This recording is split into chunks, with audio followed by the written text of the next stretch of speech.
Why do some people achieve more success in their personal lives and careers than others? This question has made many great minds throughout human history ponder. 300 years ago, Ariston wrote that the supreme purpose of human life is to live happily. He believed that the important question each of us must answer is, how should we live to be happy? Your ability to ask this question and seek the right answer for yourself, and then follow that answer wherever it leads, greatly influences whether you achieve happiness and to what extent and how soon. Start by defining your own version of success. How do you define success? If you could wave a magic wand and make life perfect in every aspect, what would that life look like?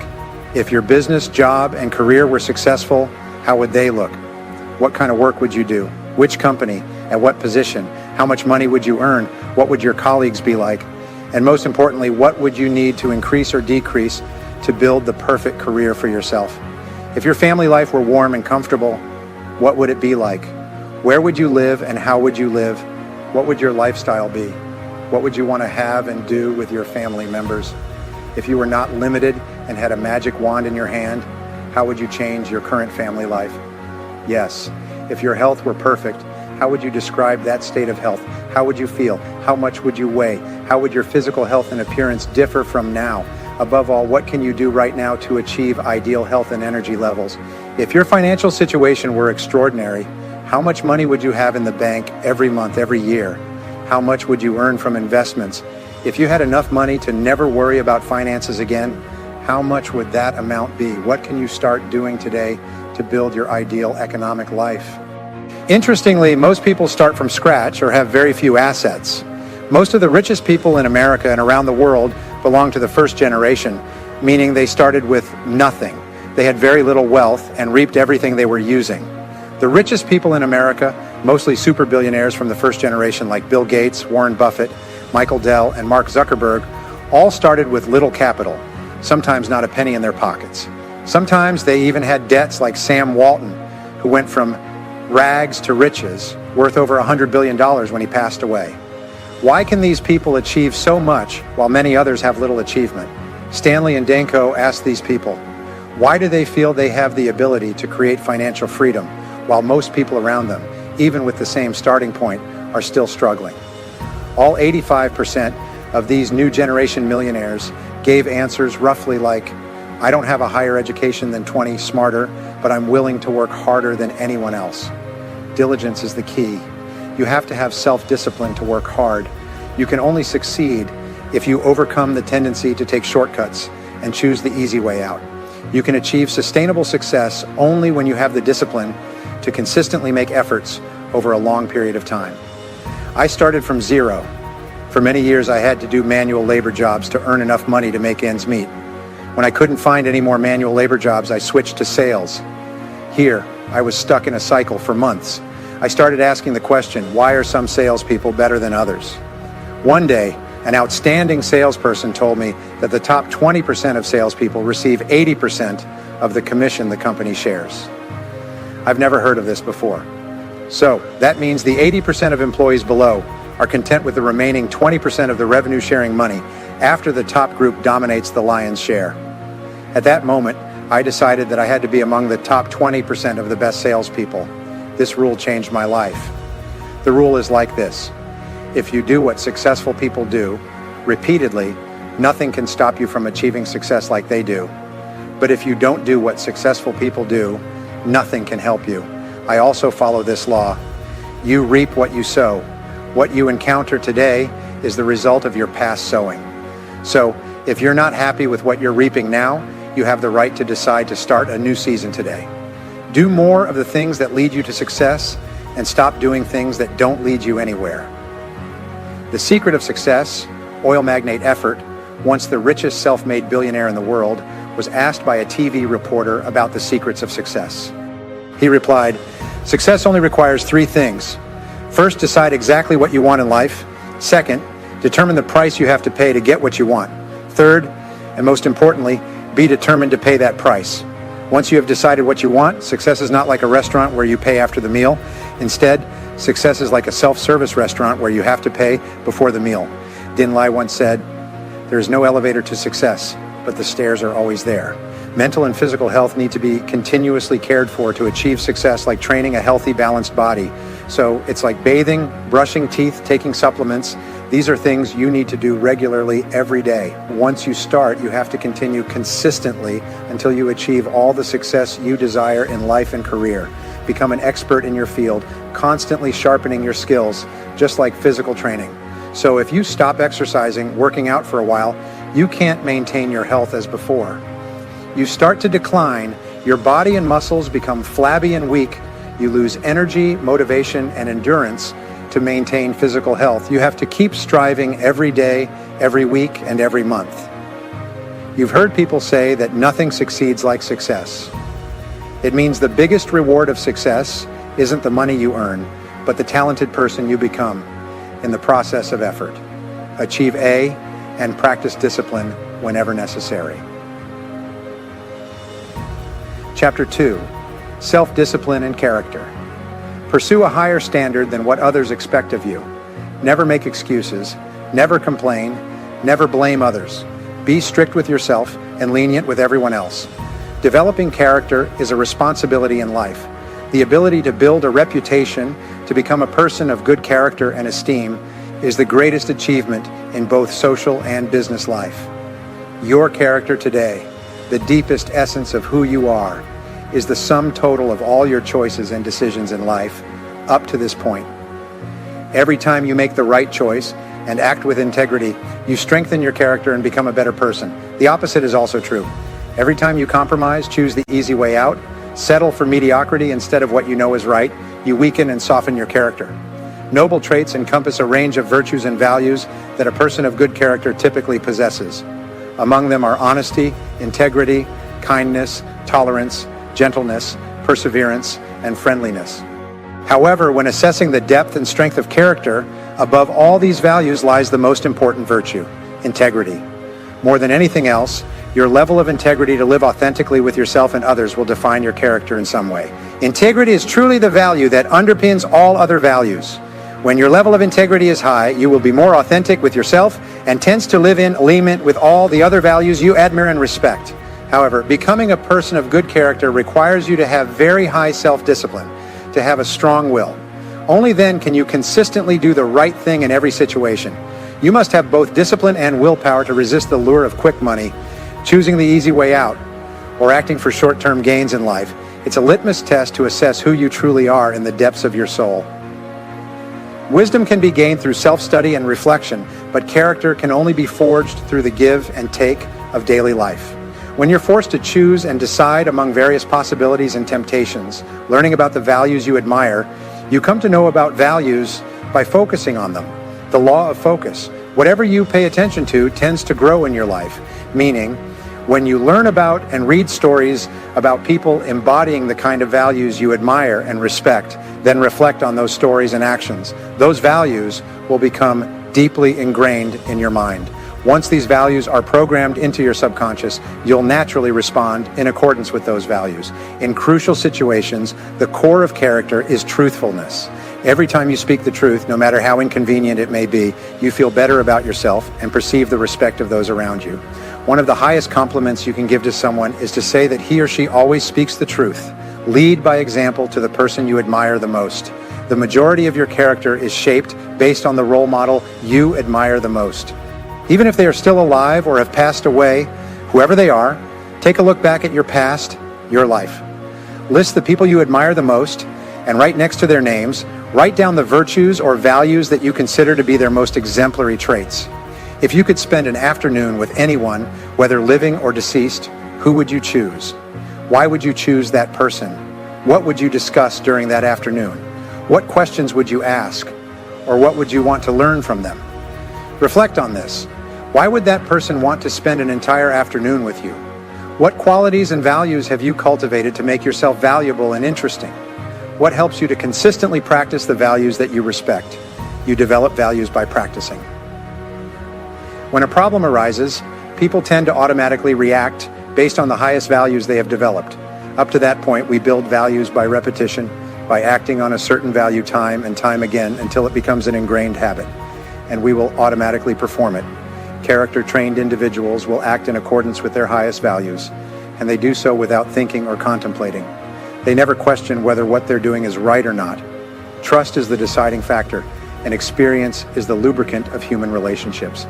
In places where there is a high level of trust between people, economic activity will flourish and opportunities will be evenly distributed among everyone. Conversely, in places with low levels of trust, economic resources are wasted on protecting people from theft and corruption, or there are simply no other economic resources available. Self-esteem, the inner mirror, the second part of character, is self-perception and reflection, especially before significant events occur. People tend to outwardly express themselves in the way they perceive themselves internally. This is often referred to as our inner mirror, where we fear that we might act in any way. When you perceive yourself as gentle, positive, honest, and possessing high integrity, you will project a greater source of power or capability. Others will respect you more. You feel more in control of yourself and the situation. Whenever you truly behave in accordance with your highest values, your self-image will improve. You perceive and think of yourself in a better light. You feel happier and more confident. Then your outward behavior and expressions will reflect your ever-increasing awareness of yourself as the best person you can become. People tend to accept your self-esteem. At least initially, if you perceive and think of yourself as an excellent person, possessing high qualities, then you will treat others with humility, kindness, and respect in return. They will also treat you as a person of honor and dignity.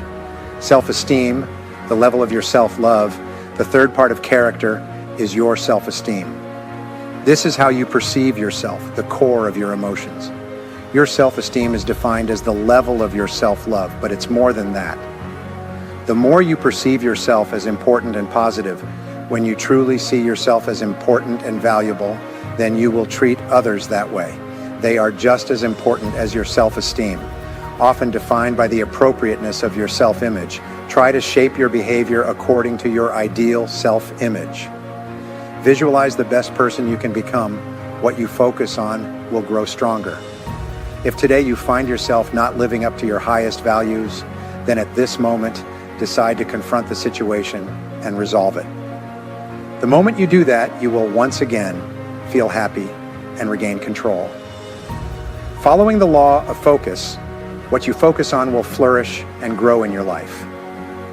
When you think about and discuss the virtues and values that you admire and respect the most, you also establish those values deep in your subconscious until those values begin to operate automatically in every situation. Whenever you practice self-discipline and willpower to live in accordance with the values you most want to be known for, you quickly begin to tread the path of becoming a talented person. The backbone of self-discipline and responsibility, the ability and will to cultivate self-discipline to take responsibility for your life, is necessary to achieve happiness, health, success, accomplishment, and leadership ability. Taking responsibility is the most difficult discipline, but without it, there can be no success. Both evading responsibility and passing responsibility for things that make you unhappy, to others, to organizations, and to circumstances, will completely distort the law of karma, weaken character, reduce determination, and degrade your dignity. It makes you constantly make excuses for very small things. You are taught to believe that you are not responsible for your life. This is very common and natural. When you were young, your parents were the ones responsible. They made all the decisions. They chose the food you ate, the clothes you wore, the toys you played with, the style of your home, the school you attended, and the activities you engaged in during your leisure time. Because you were naive, you did everything they wanted you to do. You had very few choices and little control. However, as you matured, you began to make more and more decisions in all aspects of life. Nevertheless, due to the previous conditioning, you feel conditionally and subconsciously that someone else is still responsible for your life. There's always someone who can or should care for you. When things go wrong, everyone grown-ups believe that if something happens, someone else must be responsible, someone else must be blamed, someone else is the culprit, and they are the victim. As a result, most people increasingly blame everything unhappy in their lives, in the past and even the present. If we think that others are better than us for whatever reason, we unconsciously assume that we must be worse than them. If they are more valuable than us, it means we assume we are less valuable. This sense of inferiority or worthlessness is the root cause of problems in our lives as well as political and social issues worldwide at national and international levels. To escape from the feelings of guilt and worthlessness instilled in the aftermath of harsh criticism from childhood, we attack the world, attack people and situations whenever we are unhappy or dissatisfied with our lives. Our first reaction is to look around and ask, who should be blamed? This is where most religions teach the concept of sin, affirming that whenever there is a mistake, someone must take responsibility. Someone did something wrong, someone is guilty, someone must be punished. The entire concept of sin and blame leads to stronger emotions than ever: anger, resentment, and the experience of running away. Negative emotions, everyone desires the same thing, which is to live happily and benefit in the simplest way. This happiness blossoms when there are no negative emotions. When there are no negative emotions, what remains are positive emotions afterward. Eliminating negative emotions is your top priority if you want to achieve happiness. There are dozens of negative emotions, but the most common ones are guilt, hatred, resentment, and denial. But ultimately, they all converge into anger, either inwardly or outwardly. Anger turns inward when you suppress it instead of expressing it to others. In a constructive spirit, anger turns outward when you only like or attack others. Resolving negative emotions in the fastest and most reliable way to eliminate negative emotions: immediately take responsibility. Every time something happens and triggers anger or negative reactions in any form, you quickly neutralize that feeling by saying you're responsible for this conversation. The law of substitution states that you can use a positive thought to replace a negative emotion. Since you can only focus on one thought at a time, when you proactively choose positive thinking, saying you are responsible, you eliminate other thoughts or emotions that enter. At that moment, we can't both have a sense of responsibility and lead, keeping us from being able to both take responsibility and experience negative emotions. When we can't take responsibility without being calm, clear, positive, and focused, when you still blame others for something you don't like, you're still in a crackpot mindset. You will continue to see yourself as small and always needing help, like a victim. So you will still blame others.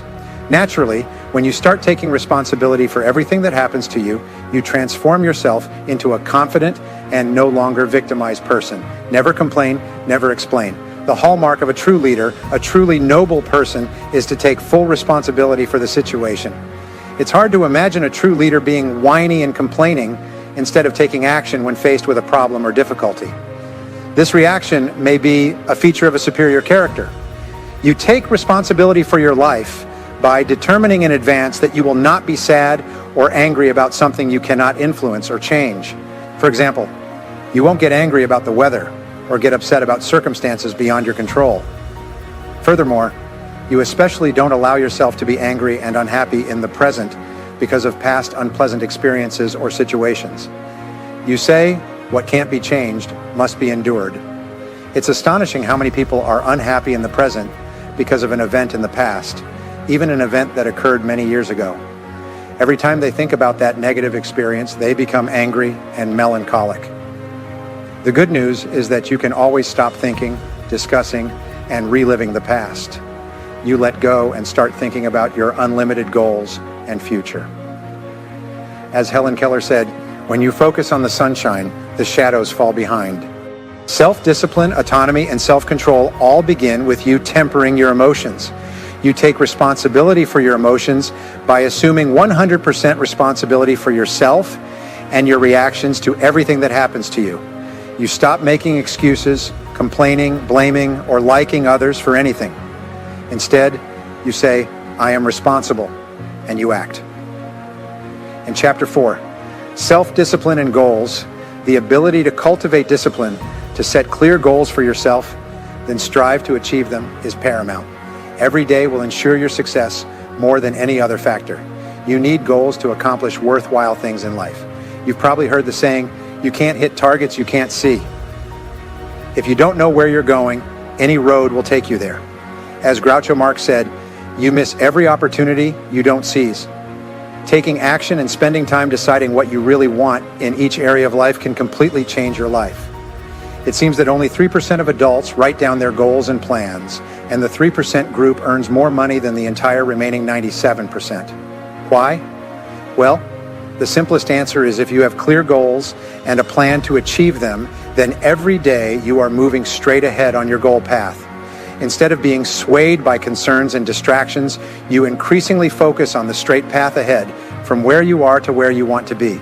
This is why goal-oriented individuals achieve more success than those without goals. The secret is that most people think they already have goals, but what they really have is hope and dreams. However, hope is not a strategy for success, and a dream is defined as a goal you don't put effort into achieving. Goals not written down and developed into plans are like bullets without gunpowder. Those pursuing these goals will live in uncertainty because they believe they already have goals, so they'll never have the high level of effort and discipline required in goal setting. Yet, this is the key skill for success: mastering life. Crystal writes that humans are purpose-driven creatures, the simple argument being that we live with purpose, so you feel happy and in control of your life only when you have a clear goal to strive towards. Every day, this also means the ability to become a lifelong goal setter is one of the skills you will always have to build on naturally. The homing pigeon is a special bird. They have an extraordinary instinct for finding their way home, no matter the distance or direction. This is the only creature on Earth with this ability besides humans. You also have this very special ability to find your way home, but with a difference: attention.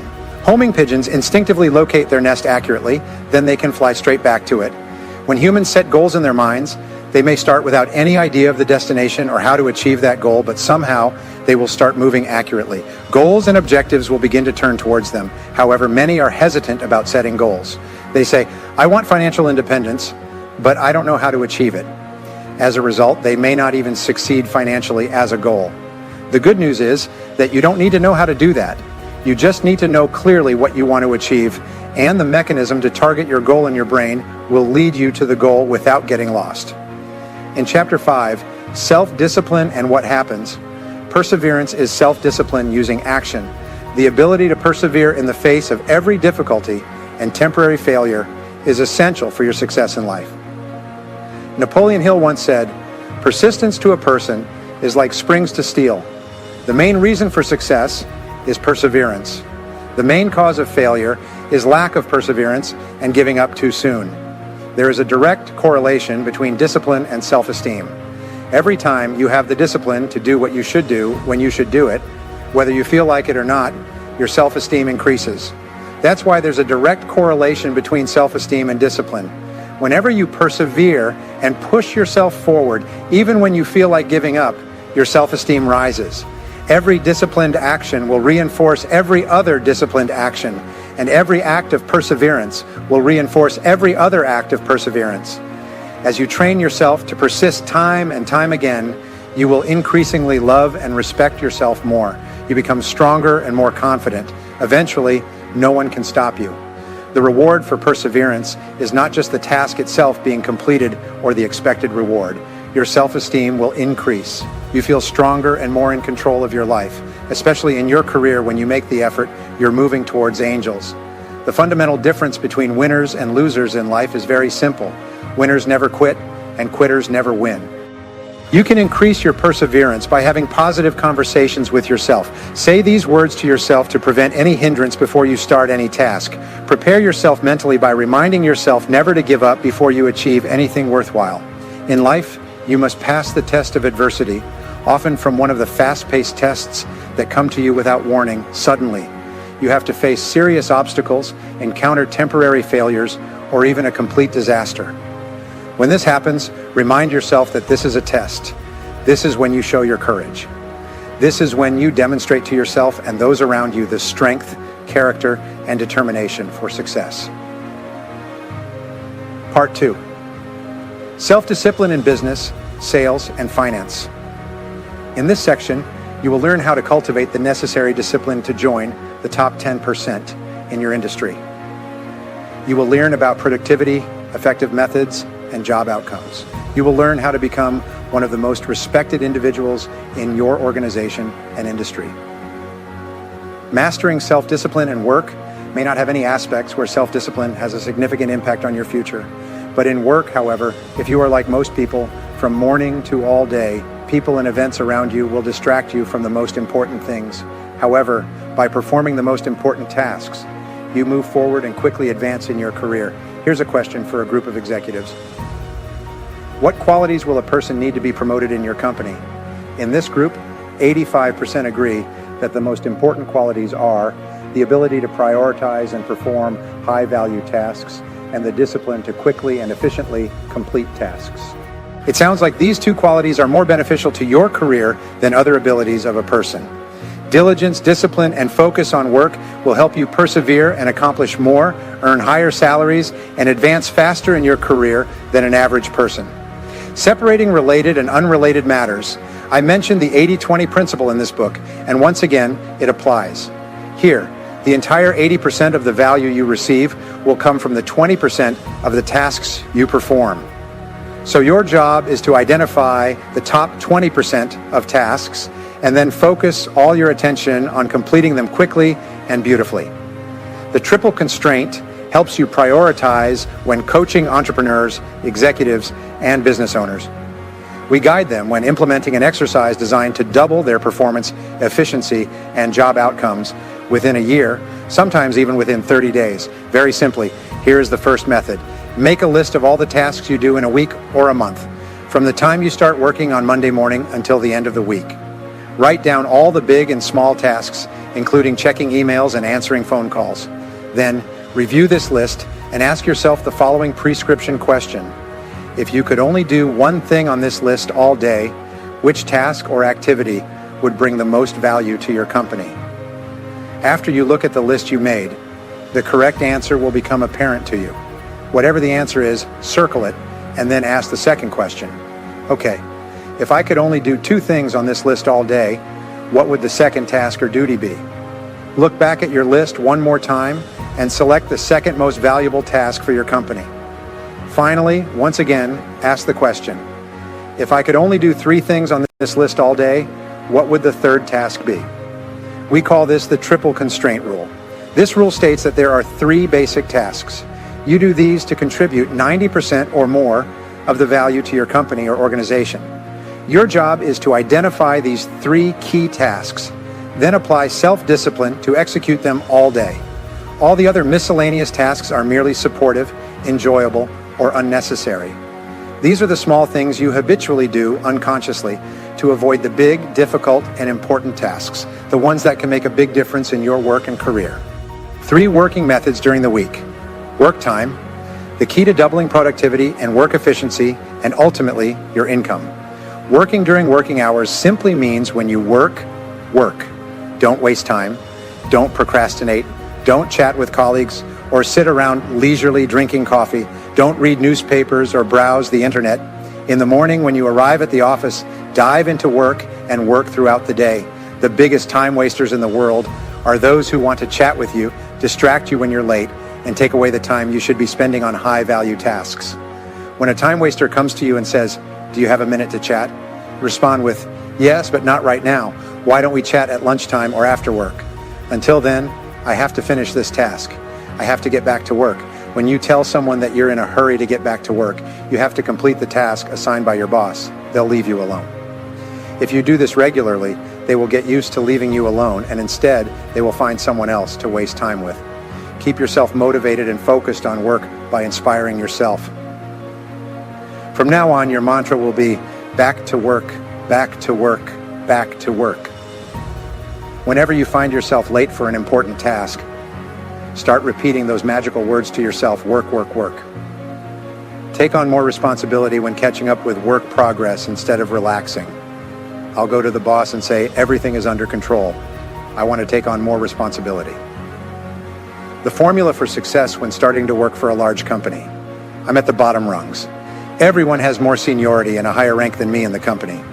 Although I just turned 30, I still don't know how to enter this race or what to do to rise to the top in the intense competition within the company. Somehow, I found a formula for success. It's very simple. Whenever the boss assigns a task, I do it right away, like a dog chasing after a thrown stick. I will immediately dive into the task, complete it, and quickly return to the boss with the originally completed portion of the task. He will laugh and tell me, I really didn't need this done so urgently, but thank you for completing it. To take on more responsibility, When catching up with work progress, instead of relaxing, I go to meet my boss and say, "Everything is on schedule. I want to take on more tasks. I want to receive more responsibilities." Those words have become my mantra. I want to take on more responsibility. Once again, imagine me, someone already busy with countless projects, asking roughly for more. To fill my plate, I'll think about what else I can assign to you every day, like a French braid. I go to see my boss at the end of the day and say, "I finished the task. I want to take on more responsibility." Gradually, he starts throwing me sticks. He'll assign me a small task to keep me busy, whatever it is. I'll immediately execute, complete it, and bring the results to him. Then I'll say, "I've finished the task. Okay, I want to take on more responsibility." Within 6 months, he started seeing me as a reliable guy. Whenever there's something that needs to be done quickly, he bypasses everyone else and assigns the task to me. He knows that whatever he tells me to do, I'll quickly get it done. The hefty rewards from then on, I was increasingly given more responsibilities. Within a year, I was managing 3 departments in the company and had 42 employees under my command in 3 cities. Later, I found out that the boss paid me more than anyone he'd ever employed, and he did so based on results and benefits received. That's why whenever someone asks me how to achieve success in their career by truly striving, I give them the same advice. When given a task by a superior, execute it quickly and efficiently. Then, go to the boss and specialize in taking on more responsibilities. And when you get that, execute it quickly and efficiently until you're ready to become someone who always completes tasks quickly. This will help you advance in your career faster than any other reputation you can build. Chapter 9, Self-Discipline in Business. Most people will work in a business field or run their own business to achieve success in business. You must have a high level of discipline in every aspect of business activity, large and small. Without self-discipline and autonomy in business, no success can come to you. No activity requires more self-discipline than starting and operating a company. Success for our economy today, in the first law of economics, is scarcity. Nothing is enough for those who want it, especially never enough customers to sell everything you want to sell, never enough sales revenue to help you achieve all your financial goals, never enough profit to expand on your own terms, and most importantly, never enough talented people to collaborate and support you in achieving your business goals. The law of competition. If the first law of economics is scarcity, then the first law of business is competition. You must focus and have a high level of discipline to perform the necessary tasks to attract the scarce money of customers into purchasing your products or services. To ensure not only the survival but also the efficient operation of the company, you must compete with all other forms of consumer spending for the same amount of money you want to earn through selling your products. The first rule to succeed in business is that you must offer a product or service that people want, need, and are willing to pay the price they accept to get it. The price can compete with all other businesses that want to receive the same amount from customers. You must carefully evaluate your products and services to ensure they are suitable for the current market. This is the time when assumptions or incorrect conclusions can lead to business failure. The answer to this question is constantly changing because competition and customer tastes also change. Customers are always right. Every week, I talk to entrepreneurs who are dissatisfied with their population and profits. They assert that their products or services are excellent and that when consumed in much larger quantities, in each case, I must gently tell them that the only evidence that their products or services are truly attractive is that people are willing to buy them and then buy more, as well as invite their friends to buy them too. All 70% of your decisions in business are based on false premises. This is the average figure when starting a business. They start a new business, you might even be wrong more often. It is not uncommon for an entrepreneur to be wrong 90% of the time when starting their career. You must have a high level of self-discipline and excellent character to face the possibility that the assumptions and beliefs you trust the most may be wrong. Anyway, this discipline is essential. If you want to minimize thousands of losses and redirect your resources into providing customers with more of what they want, need, and are willing to accept, then today, all the rules of investing and starting a business require a high degree of optimism. You must believe in the future business operations of the company, as well as believe in your new products and services. You must be extremely confident in consumption to the point where you are willing to bear financial risks and invest many hours, weeks, or even years to achieve business goals. And you must do all of these things when there is no real guarantee that you will succeed. At the same time, you need to have the discipline to restrain your confidence to remain objective and realistic, because overconfidence in business can lead to mistakes in the win-loss money market and even bankruptcy. The goal of business is to satisfy customers. What is the goal of business? The goal of business is to create and retain customers in the most cost-effective way. Profit is not the goal of business. Profit is the result of creating and retaining an appropriate number of customers, those who bring integrated benefits after subtracting all costs. What is the accurate measure of the success of a group of businesses? The answer is customer satisfaction. All efforts and activities of your company must aim at the criterion: please the customer, satisfy the customer in a way that is better than any other competitor. What is the measure of customer satisfaction? The answer is the repeat purchase only when the customer buys your product again. Then you have demonstrated that you have fulfilled the promise to the customer when you invited them for the first time. The sale to a satisfied customer requires only 1/10 of the time and cost compared to the sale to a new customer. All successful businesses depend on doing business with existing customers to truly be a lesson that needs to be trained and practiced. What is the secret to long-term profitability? The answer is recommendation and referral. The basic question that helps determine the long-term success or failure of business is, with the experiences you have with us, do you recommend us to other customers or not?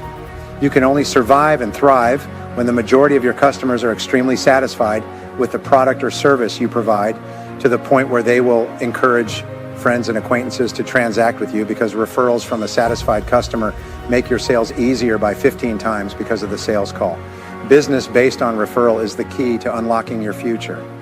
You need a high level of focus and discipline to develop and maintain customer care policies, make people buy from you, then buy more, and then refer you to their friends. The 10 commandments of selling, the most important factor in business, is sales. Nothing happens until a sale is made. All factories, companies, offices, and enterprises shift into action only when someone somewhere conducts a sale with some target. Selling is one of the toughest professions in America, yet it is also the only profession that one can start with limited skills to achieve one of the highest incomes in the economy. The speed of sales is like driving on the Autobahn in Germany. There is no speed limit. You can go far and fast at your will by stepping on the accelerator of your ambition and determination to excel in the sales industry. Success or failure in business depends on you. Thousands of bankruptcies or defaults have been analyzed for many years to determine the reasons for their failures. After all the data has been sorted into research, nearly every business failure comes from one cause: low sales population. Conversely, whenever a successful company grows, earns profits, increases shareholder value, and provides more opportunities for more people, the reason lies in a high sales population factor. Everything else comes second. Most of your activities in business, whether increasing or decreasing sales, aspirations or agreements, or both attracting and retaining more customers or losing customers, all activities affect sales discipline in increasing sales population. Whether you are a salesperson or a business owner, you need self-discipline to focus on increasing the sales population from now on every business day. A group of researchers interviewed hundreds of directors and business owners and asked, how important is sales and marketing to your company? There are no exceptions. All responded that sales and marketing are absolutely essential to the survival and growth of the company. The researchers then conducted a study of the activities of these business owners and senior executives by monitoring how they spent their time in a month. At the end of that time, they completed the calculations and determined that a business owner or director, those who declared that sales are absolutely essential to survival and development, only spent 11% of their time on sales and marketing. The remaining time was spent on meetings, work discussions, paperwork, management tasks, meetings, lunch, and many other activities that did not contribute to increasing the sales population.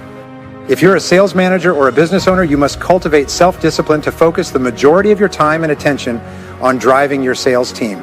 Once the required population is achieved, you should allocate 75% of your time to working with sales personnel and accompanying them to meet clients to introduce products and make sales. Handle your paperwork either before or after work hours. During working hours, from the moment you can meet clients, Dedicate yourself entirely to increasing the sales population. Chapter 12 on self-discipline and money spending will help you find happiness. As you become an adult and earn or receive money, this automatic reaction continues. Your first thought is how you can use this money to be happy.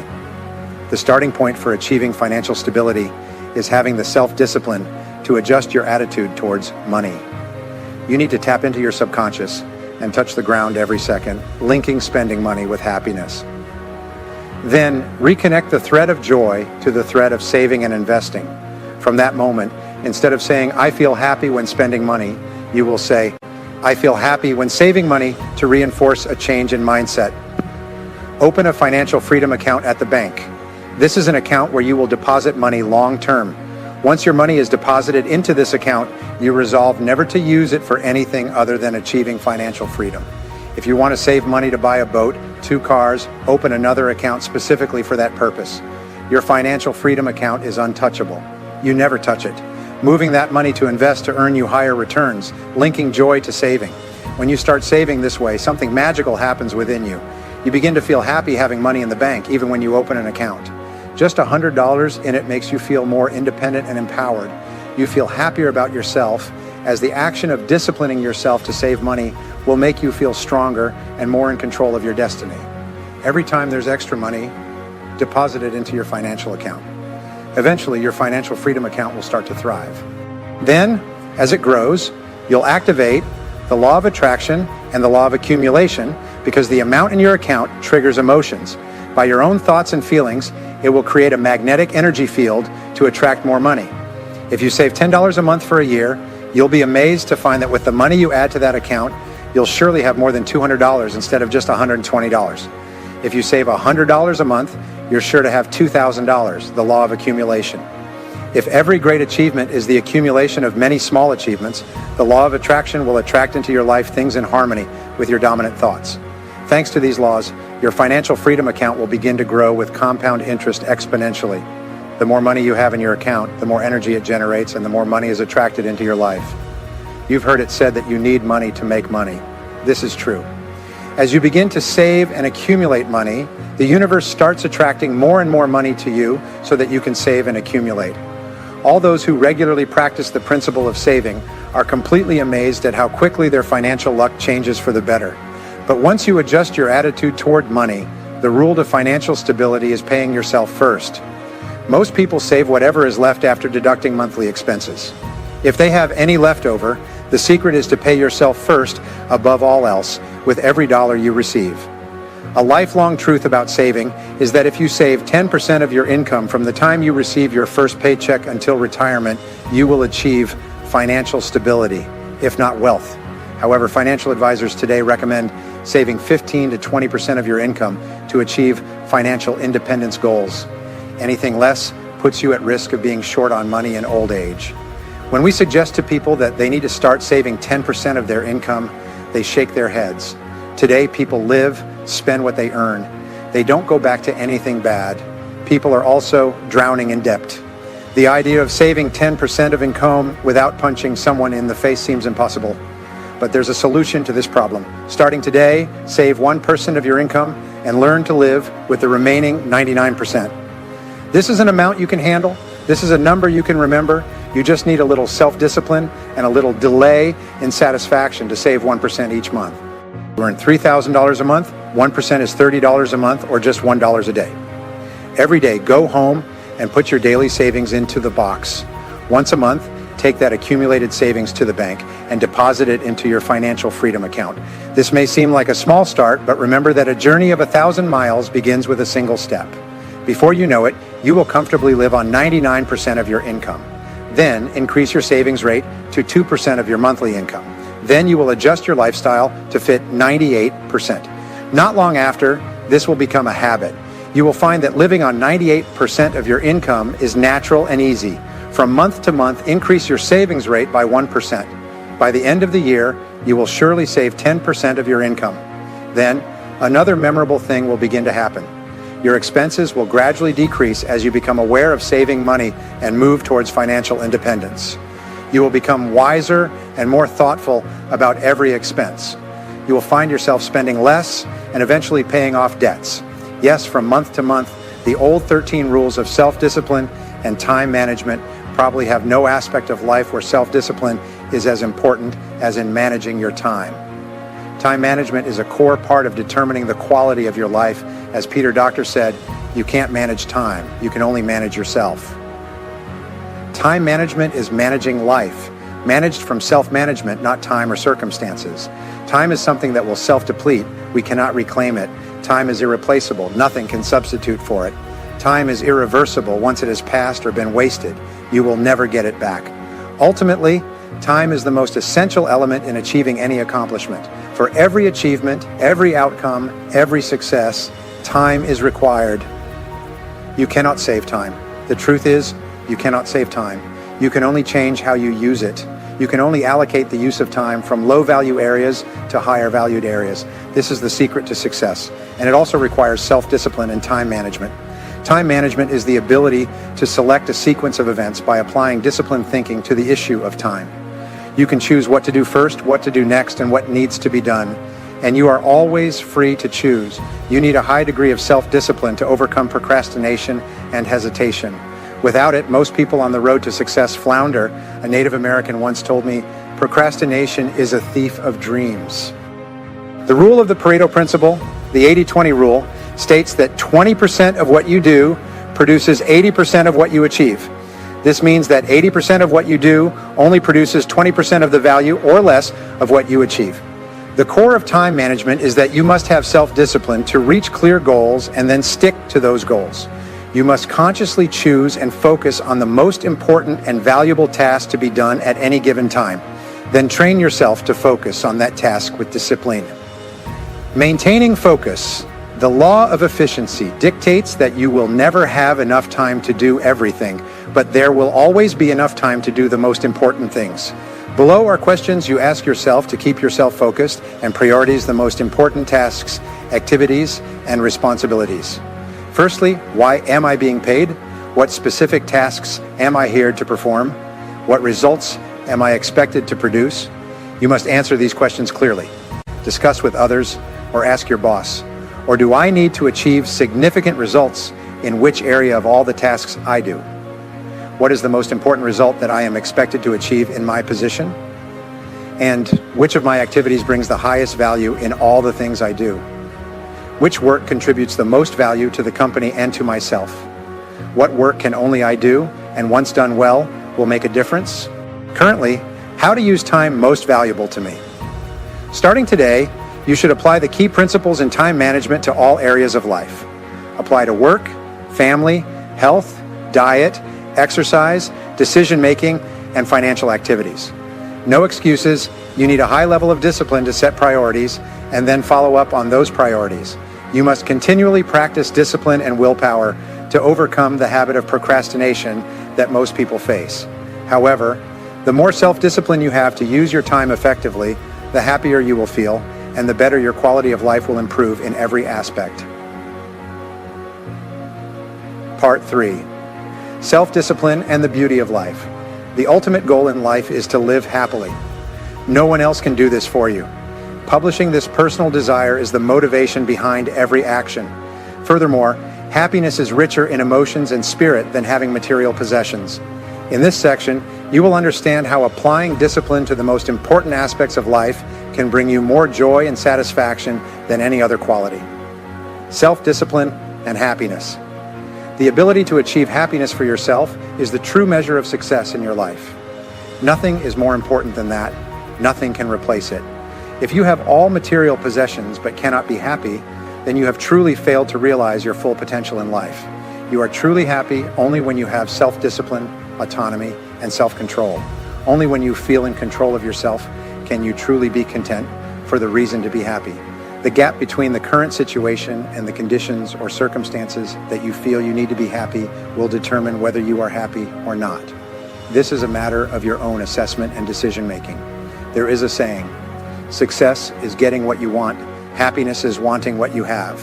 When your income and lifestyle match your goals and expectations, and you are satisfied with your situation, then you will feel happy. On the other hand, if for some reason your current circumstances differ from what you truly desire and expect, then you will not be satisfied and also not happy. This satisfaction can change constantly when new. Starting a $50,000 a year income business may be a great achievement, but once you have achieved that goal, you start to feel unhappy. Yeah, you're not making $100,000 or more. Some people are not satisfied even when making millions of dollars a year. The interesting thing about happiness is that it is not a goal you can aim for. Achieving happiness is a byproduct that appears when you wholeheartedly pursue something that you truly enjoy, with the company of those you love and respect. Ingredients for happiness, health, and energy. Perhaps this is the most important factor in a beautiful life. Throughout our lives, we strive for it. Only when you truly enjoy abundant health and a continuous flow of energy can you truly feel happy. In many cases, health is an overlooked need, meaning you don't think much about your health until you lack it. For example, you don't think about teeth until you have a toothache. You don't think about your body until you're somewhere on it or in good relationships. According to Austin, 85% of your happiness or unhappiness comes from your relationships with others. Humans are social animals. We are designed to operate in society, work, and live with others. At a certain stage in life, in order to truly be happy, you must be fully engaged in your life, doing things that make you active and fulfilled.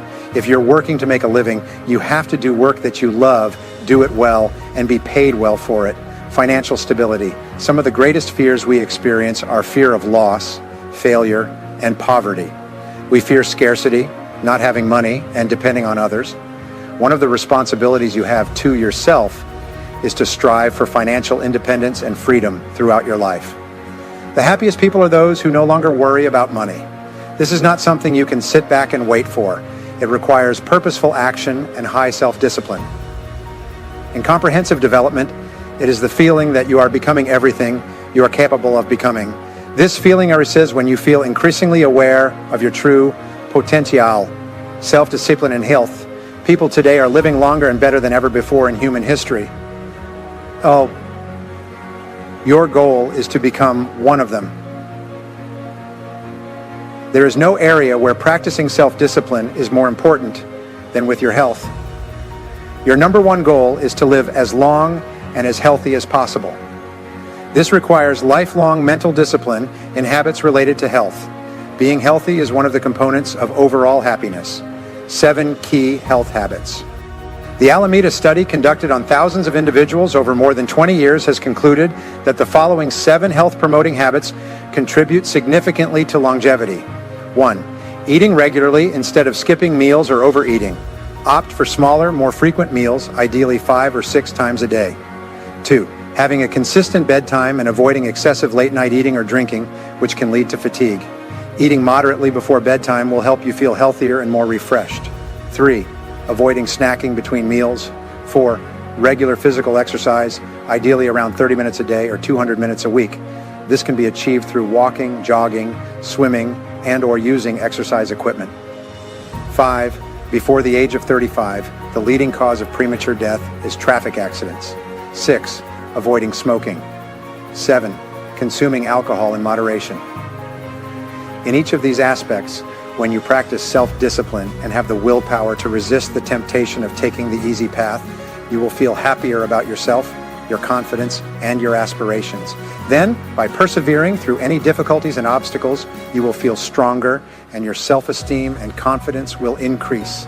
And as you progress step by step towards your ideals, you will truly feel happiness.